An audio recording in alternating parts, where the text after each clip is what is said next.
Welcome in, ladies and gentlemen, to another edition of the On the Pony Express podcast. I am Billy Embody. Thanks for listening. A lot to get to here on the podcast, including the latest on former five-star wide receiver Jordan Hudson, who's in the transfer portal. And we'll talk a little conference realignment, everyone's favorite subject as well. But let's lead off with the big news regarding SMU target Jordan Hudson, the former five-star wide receiver who's transferring from TCU. He was expected in at Auburn this weekend for an official visit, but sources telling On the Pony Express that visit is canceled. Our Auburn site, Auburn Live, confirmed that news as well, which begs the question, is it time to close down shop for Jordan Hudson and get him on board with the Mustangs? We'll be watching that closely. I think with Jordan Hudson, the big thing here when he entered the transfer portal is familiarity.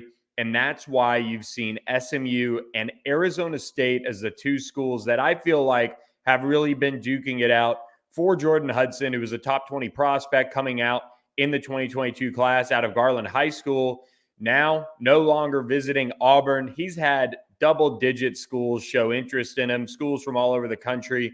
The best of the best really coming after him after he played in 14 games for the Horned Frogs this past season. But SMU appears to be the favorite from everything I've heard, which is a good thing. I dropped some additional notes at ontheponyexpress.com, so check those out as well if you're a subscriber to our website. Just $10 a month. It's well worth it, especially now with a huge transfer recruiting weekend set to heat up on the site. So be sure to be locked in on the site for that. Jordan Hudson, SMU, Arizona State, battling it out for him. Rashad Samples, Brian Carrington, obviously both have ties to him from their Rashad Samples' time at SMU and Brian Carrington and Rashad Samples' time at TCU. Both are now at Arizona State and have been recruiting him heavily. Still, the Mustangs look like they might be able to hold off Arizona State. As I've dropped on the board, things look to be in good shape for SMU. You've got to get these type of prospects and transfer players, of course, across the finish line. That's what Rhett Lashley and his staff are trying to do. And that goes for multiple other targets from the transfer portal.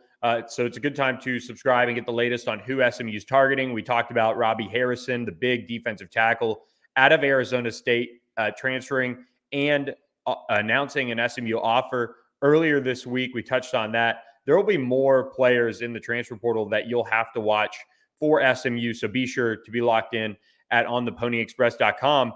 And if you do, be sure to enter our contest. Okay. We've had a few people already log in their account for the contest, and that is to win a Boulevard tailgate catered for 30 by Smoke Provisions. Our friends over there, Shay, Dow, will hook you up with all this great barbecue as well as some beer for 30 of your friends at a Boulevard of your choosing. So jump on board. If you have already, make sure you're emailing me at billy.embody@on3.com with those people that have signed up. The most subscribers that are credited to you that's how you win. The most subscribers. The goal is for our On the Pony Express subscribers to bring in the most subscribers. The one who does gets that Boulevard tailgate. More details are at ontheponyexpress.com.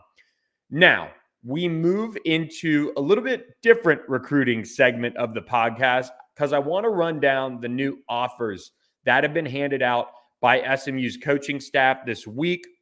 And plenty of prospects now hold offers from the Mustangs from the 2024 class all the way to 2026. So let's dive right in here. We talked about in our recruiting reset how big of a need it is for SMU to go after the edge position, a pass rusher. You have Nelson Paul coming back for his last season. He's going to be gone after the 2023 season. You'll have Isaiah Smith. You'll have Jalen Samuels. You'll have Jalen Jones, guys like that. But SMU needs to address this position even more, I feel like. And they dished out an offer to Beaumont Westbrook edge prospect Jalen Jones. You see his picture there on the profile. Well, that was taken by yours truly at LSU camp last summer. He holds offers from Louisiana, Texas Tech, Houston, Baylor, and others. He ranks as a high 3-star prospect on three. You see that 6'5" frame. I think he plays basketball at Beaumont Westbrook. And I really like this offer here for SMU. So that was the first one that went out. Jalen Jones told me that he plans to give SMU a look. So be sure to keep an eye out on Jalen Jones for sure as he picks up an offer from the Mustangs. Jalen Moses out of Carrollton Newman Smith was another one that added an offer from SMU this week in the class of 2024. And he's kind of been on a recruiting hot streak right now. He's a guy that I don't think will make a decision soon because his recruitment is picking up. He obviously doesn't look like that. I'm going to head out to Newman Smith and get him a picture here soon. But a guy that looks like he could play that nickel safety position that is so critical in Scott Simon's defense. They swung through and dished out an offer. He's made an unofficial visit to Louisiana to check out the Raging Cajuns. So that's why you see the On3 recruiting prediction machine have that lead right now for the Raging Cajuns. But I do expect him to visit SMU, and that could be a visit to certainly watch. He's got some in-state offers already, like Texas State and Texas Southern, Arkansas State as well, out of state. But he is a prospect that I think is on the rise right now. So we'll be watching what happens as SMU looks to retool that safety position. They'll lose Brandon Crosley after next year, and then they'll have guys like Jonathan McGill, Ahmad Moses, CJ Sanders, Brian Massey, all at the tail end of their careers at SMU, believe it or not, by the time that 2024 season rolls around in the back half of their careers. So they have to address the safety position. That was a notable offer that went out without a doubt. Finally, a guy that SMU probably should have offered a while ago, but they did dish out an offer to a top 25 prospect on three in Beaumont United, offensive tackle Weston Davis. You see Alabama leads the on-3 recruiting prediction machine, but LSU and Texas A&M are also in there as well. This is a long shot for SMU at this point. It's a good offer to get out in case things don't work out down the line and they can circle back. That caps the 2024 offers, but a notable 2025 offer went out to kick off Wednesday, really right before I jumped on the pod to record this, and that went to Landon Locke, the brother of Wisconsin quarterback Braden Locke, a familiar name for SMU fans. They were among the finalists for Braden coming out of high school. And Landon picked up an offer from the Mustangs. He's a part of that really just nice QB genes that they have going. SMU was first to offer Landon Locke, who does dabble in some baseball. He's a high-profile prospect there on the diamond as well. When you look at what he did this season for Rockwall, he was able to get in there and start off his career pretty well. He looks to be a really high-profile prospect by the end. So SMU went ahead and got out ahead of this one and dished out an offer to Landon Locke. It'll be the first of many for him. SMU's been active in Louisiana as well, and I love these offers that have gone out. We've talked about Gabriel Relaford, the Shreveport Evangel Christian defensive lineman who visited for the spring game and holds an SMU offer. The Mustangs sit in a really good spot there, but then they kept going in Shreveport, dishing out a pair of 2025 offers. You've got two teammates at Shreveport, Captain Shreve, one of the top talent producing programs in the state of Louisiana. They dished out offers to two on 300 prospects right now. In Trey Fuller, a safety who had 30 tackles, an interception, 3 pass breakups, and a fumble recovery last season. You see him sitting in that on 300, a top 10 prospect in Louisiana, a top 25 safety nationally. I think he's going to be set to really explode this spring as college coaches get out and see him.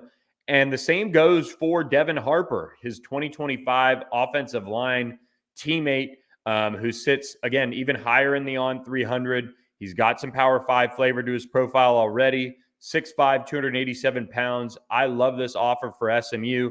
Obviously, both of these prospects are going to be evaluated and looked at heavily by LSU, the in-state program. Those will be an offer if they do come. That'll obviously change their recruitments entirely, in my opinion. But I like what SMU is doing here. They should be recruiting North Louisiana. They should be recruiting a little bit in Oklahoma, and then recruiting the heck out of Texas as they do, and then dabbling a little bit in that national recruiting when they have connections to work.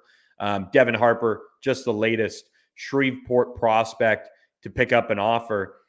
Another offer that went out, and this one was a big one. Number one player in Texas in the class of 2025, Port Arthur Memorial defensive lineman Michael Riles, 6'3", 240, a guy that is going to pack on the weight, I think, and really grow into a dominant three-tech type of defensive tackle. When it's all said and done, we're obviously very high on him at On 3. You see him there ranked as the number 12 overall prospect in the country, number 3 defensive lineman for us, and he's about to explode. I think he's somebody that is going to continue to pick up big offers as the spring unfolds. But right now, his recruitment relatively quiet on the Power 5 front, believe it or not. So watch for those offers to start rolling in for Michael Riles. And SMU wasn't done in South Texas. They offered another defensive lineman, Malcolm Simpson, out of Galveston Ball High School. They offered a pair at Ball High School down there in the Galveston area. Malcolm Simpson sits as a top 40 overall prospect, number 5 defensive lineman nationally. Baylor holds the early On 3 RPM lead. He's got a little bit more Power 5-ness to him already, with Baylor and Texas Tech already having offered.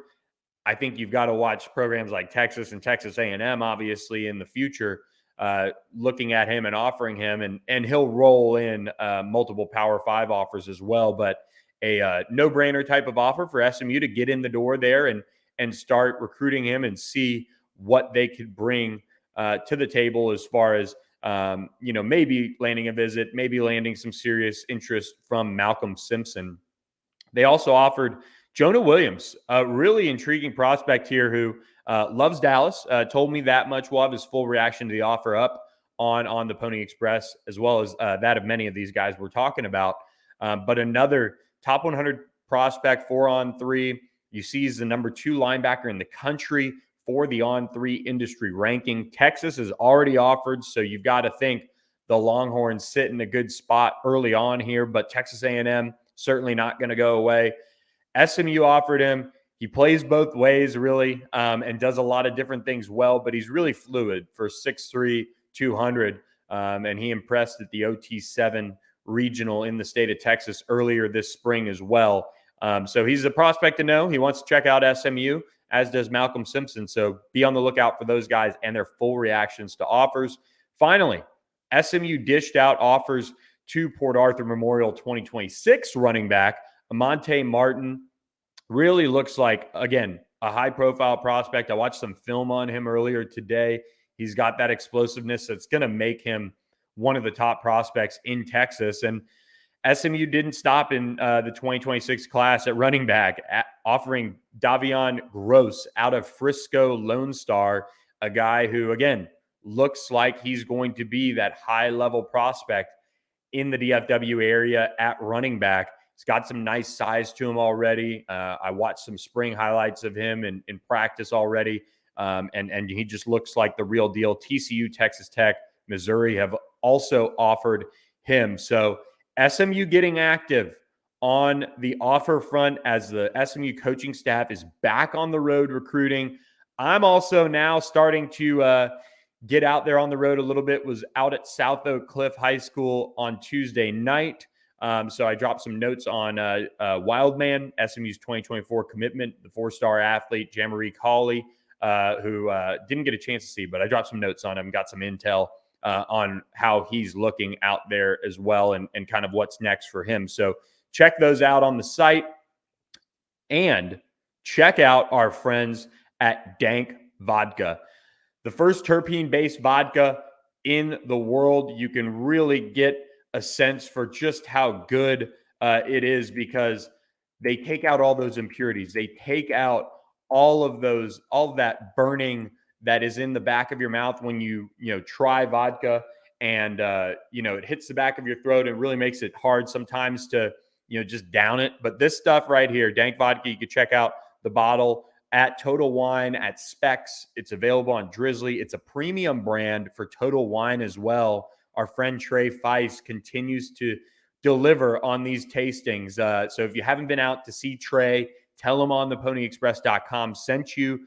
He'll be at the Total Wine at the Galleria Mall on May 1st. So next week, he'll kick off May with a tasting from 11 to 5. Be sure to check that one out. And then May 2nd through the 4th, he hits Austin for the Total Wine Austin location at Lakeline Mall. He'll be there from May 2nd through the 4th. So 3 straight days, 3 straight opportunities for you guys to try Dank and meet Trey Feist, the Army veteran and former bartender who wanted to change the game in the vodka industry.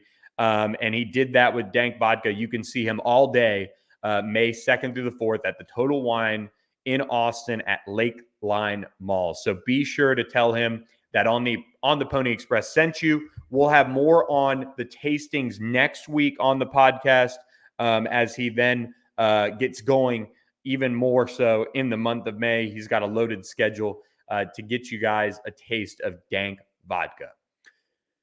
Finally, we are jumping in to more conference realignment talk here on the podcast. And I wanted to share with you guys some more intel here because Colorado, the school that was all the buzz around leaving the Pac-12 for the Big 12, well, that really got shot down, I would say, as Phil DiStefano, their chancellor of the university, sat down with USA Today to go over really where they stand in the world of conference realignment. He talked a little bit about Deion Sanders. You can check out the full article on USA Today. Sitting down with Brent Schrotenberg. So I think I nailed that one, actually. But the key takeaways from this article, and to rewind it real quick, remember about 2 weeks ago, maybe even a little longer, when all the buzz was around Colorado leaving the Big 12 and what we talked about on this podcast, Deion Sanders' familiarity with Big 12 country. Well, Phil DiStefano, the chancellor of Colorado, really shot all of that down for the most part, I would say, in this sit-down interview. And in short, he says that they are committed to the Pac-12. They are going to hopefully expand to 12 for SMU's sake and San Diego State's sake as well. But here's the full quote. Is the Big 12 a backup plan for Colorado? Quote, nobody's asked us. I shouldn't even say that. We're committed to the Pac-12. What I've said all along with the other presidents and chancellors is we're not going to even think about going anywhere. None of us, until we see what kind of offer we get. And that's still being worked out. And I'm confident it's going to be fine.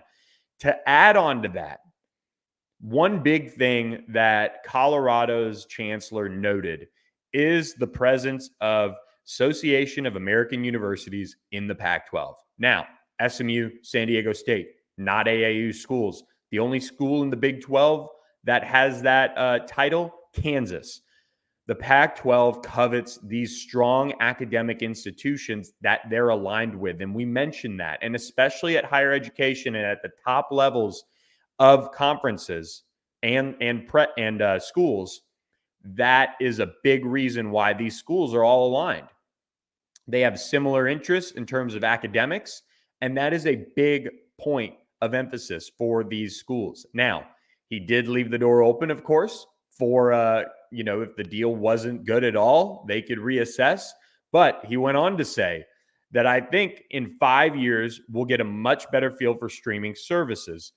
That's changing so much, and it's going to put us in a position to pick up some things that maybe we're not going to get at this point. This is big because we've talked about streaming's presence in the Pac-12 media rights deal that is still going on. And he mentioned that because he expects the deal and hopes the deal is going to be around 5 to 7 years. The big emphasis on that is that over a 12-year contract, which the Pac-12 had in place, they saw all these other conferences pass them up. I shouldn't say all, but a large portion of them pass them up in terms of revenue. The ACC facing the same problem right now, mind you, with their deal being such a long-term agreement. And DiStefano added that there's a very good possibility that the deal with the Pac-12 will bring in per school revenues ranked third among Power 5 conferences. That would mean surpassing the Big 12 and as well as the ACC. All of those things are important because if he's of the belief that the Pac-12 media rights deal is going to get them to that level, then that is what is really going to hold this conference together. That's what pretty much all of the presidents or ADs that have commented on the situation have said. We expect the deal to be good enough. We expect it to be right around the Big 12, maybe a little higher, maybe a little lower, but those things are going to be good enough to keep this league together, which bodes well for SMU's chances to join the league as well. Now, he did make note, SMU is not an AAU school, as is San Diego State, but did note that Dallas is a good area for recruiting. He said expansion depends on the new media deal, which is, quote, getting close. So there we are, back to the getting close piece of this whole process. But as we've noted on the podcast, as some of the other national guys covering this have noted on the podcast, since that buzz that really took up probably the back half of March and into April, we've seen these chancellors, we've seen kind of industry sources take a reset and say, okay, summer. What does summer look like? That is probably one of the bigger questions in this entire piece right now. I feel like looking at when this needs to get done, there's been that buzz around San Diego State facing a much larger exit fee if it's not done by June 30th. So that's certainly something to note. This is more of a guess. I would say early June would be optimal for the Pac-12 to get this deal done and then get expansion done shortly thereafter. So those exit fees can begin to be negotiated if you're SMU and San Diego State. But look, we dropped on the podcast, multiple times now. Sources around SMU continue to feel good about where the Mustangs stand in conference realignment. And look, until there is a major bombshell that changes everything, and look, there have been quote unquote bombshell type pieces that have come out. Colorado's interest in the Big 12 is one example.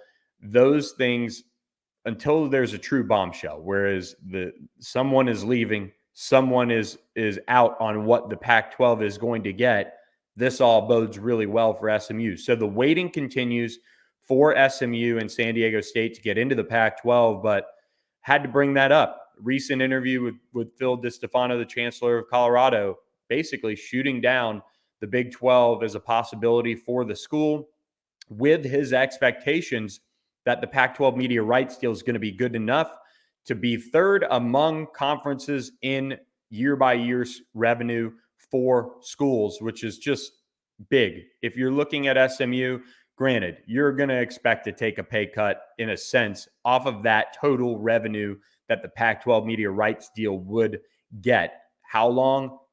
2 years, 3 years? That all is something that, again, remains to be decided. We talked about those lawyers that are involved with SMU's end earlier on the podcast, podcasts ago, talking about realignment. That's important, though.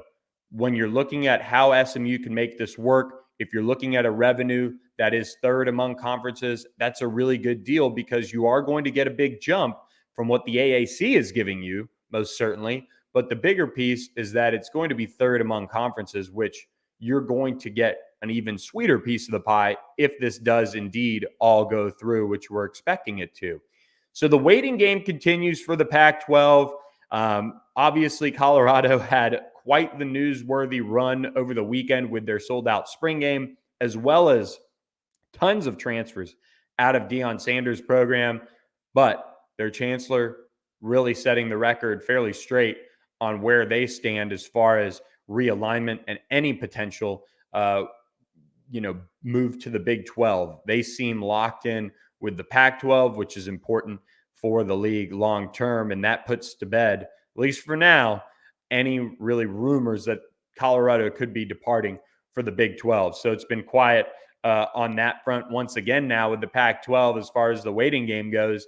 We're sitting back, We're seeing how things unfold. I'm interested to see when and what happens with their media rights deal potentially getting finalized. Obviously, we still expect it to involve ESPN on some degree, and also Apple and Amazon talking it over with them as far as the streaming aspect of it. And it just continues to be one of those things that is moving slower than people would have anticipated, with those two giants trying to get into the streaming industry in regards to college athletics. So a fairly good update if you're an SMU fan or a San Diego State fan watching this realignment across college football unfold. So SMU continues to sit in a good spot for conference realignment with the Pac-12, as well as their transfer targets. So be sure to lock in a subscription to ontheponyexpress.com. Definitely get you a bottle of Dank Vodka as well. Check them out. Our friends, Trey Feist, who does a great job with this first terpene-based vodka in Texas, an award-winning vodka that gives you that smooth sipping vodka that really isn't out there on the market, just thanks to how they filter and distill it. Again, I sip it on the rocks, and they also have plenty of mixers you can toy around with and try it. But appreciate our friends at Dank Vodka. Appreciate all of you guys who have subscribed to ontheponyexpress.com. Make sure you get the details on our contest to win a Boulevard tailgate catered by Smoke Provisions. So continue to let me know when you get people on board, and we're going to continue to grow the site. That contest runs until May 17th. So with that, guys, hope you guys enjoyed this edition of the podcast. Be sure to keep it locked on ontheponyexpress.com as we continue to monitor the transfer portal for both football and basketball as well. Drop some visitors on the website on that front as well. So with that, guys, hope you guys enjoyed this podcast. I'm out for the rest of the week. Going to take a little mini vacation down to the beach. We will have our interview with Toyle Wilson, the SMU women's basketball coach, on Monday to get you guys through that workday. Hope you guys enjoyed this podcast. I will be able to get a podcast out, I'm pretty sure, if anything breaking happens. But until next time, guys, hope you guys have a great rest of your week, and we will catch you next week on another edition of the On the Pony Express podcast. Thanks for listening.